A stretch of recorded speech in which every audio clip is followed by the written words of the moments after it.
8 ذوالحجہ کو آپ جب مینا جائیں گے،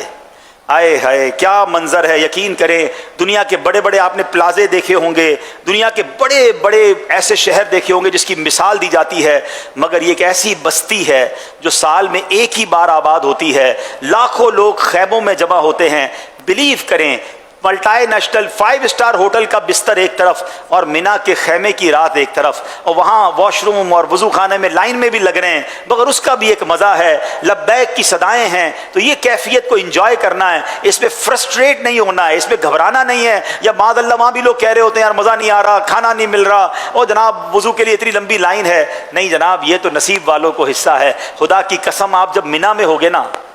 دنیا کے کروڑوں مسلمانوں کی آنکھیں اشکبار ہوں گی، وہ آپ کو دیکھ رہے ہوں گے ٹی وی پر کہ دیکھیں یہ کتنے خوش نصیب ہیں، آج احرام پہنے مینا میں ہیں، مینا میں رات گزار رہے ہیں، صبح عرفات جانا ہے،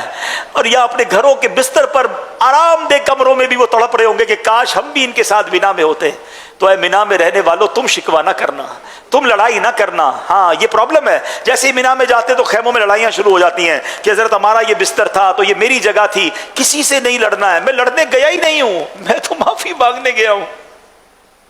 میں تو مغفرت لینے گیا ہوں۔ اگر آپ کو لگتا ہے کوئی غلط کر بھی رہا ہے تو آپ معلم کے بندے کو بلائیں، خود کسی سے نہ لڑے، کونے میں بیٹھ جائیں، ذکر و درود پڑھیں، 5 نمازیں آپ نے وہاں پڑھنی ہیں ماشاءاللہ، اور بھی رفیق الحرمین ساتھ لے جائیں، کوئی کتابیں ساتھ لے جائیں۔ اچھا، وہ ہم نے بھی دیکھا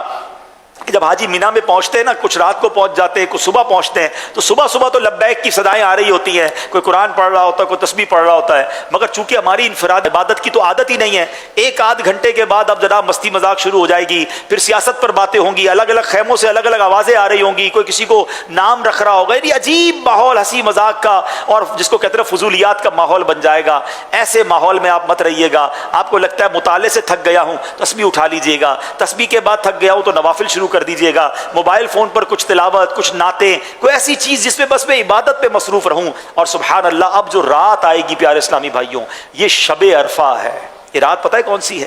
شب عرفہ۔ صبح کہاں جانا ہے؟ عرفات جانا ہے۔ تو شب عرفہ بڑی مقبول رات ہے، ہو سکے تو اول وقت میں عشاء پڑھ کے کچھ عبادت کر کے سو جائیں، پھر اگر موبائل میں الارم رکھیں تہجد کے لیے اٹھیں، اور تہجد پڑھ کے پھر کسی کونے میں جا نماز بچھا کر خوب دعائیں کریں۔ بعض اوقات معلم کی طرف سے اعلان ہوتا ہے کہ بسیں عرفات کو جا رہی ہیں، وہاں میں مشورہ دوں گا کہ جو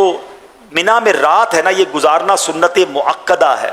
تو کوشش کریں کہ فجر کی نماز پڑھ کر جائیں، کہ یہ سنت ہے کہ فجر پڑھ کر، بلکہ طلوع آفتاب کے بعد، یا سے فجر کا ٹائم ختم ہو جائے پھر جائیں، لیکن رات سے معلم کی بسیں شروع ہو جاتی ہیں۔ اگر سارے ہی جا رہے ہیں اور آپ کی معلم یا آپ کا گروپ لیڈر بات نہیں مان رہا تو پھر آپ چلے جائیں، ورنہ تجربے کی بات یہ میں کہوں گا کہ اگر آپ 30-40 حاجی مل کر آپ اپنے گروپ لیڈر کو یا معلم کو کہیں کہ ہم نہیں جائیں گے،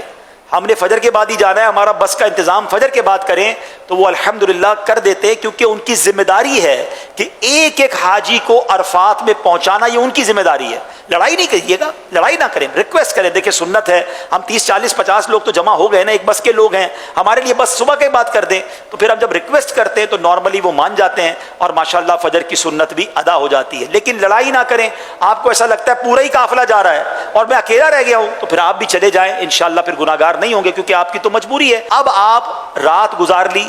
فجر ہو گئی، بہتر یہ ہے کہ کتابوں میں لکھا کہ مسجد خیف کے سامنے جو کوہ سبیرہ ہے، سورج جب اس پر چمکے، یعنی فجر کا وقت ختم ہو جائے، سورج اوپر آ جائے، اب عرفات کو چلے، اور سبحان اللہ یہ چلنا بھی کمال کا چلنا ہے۔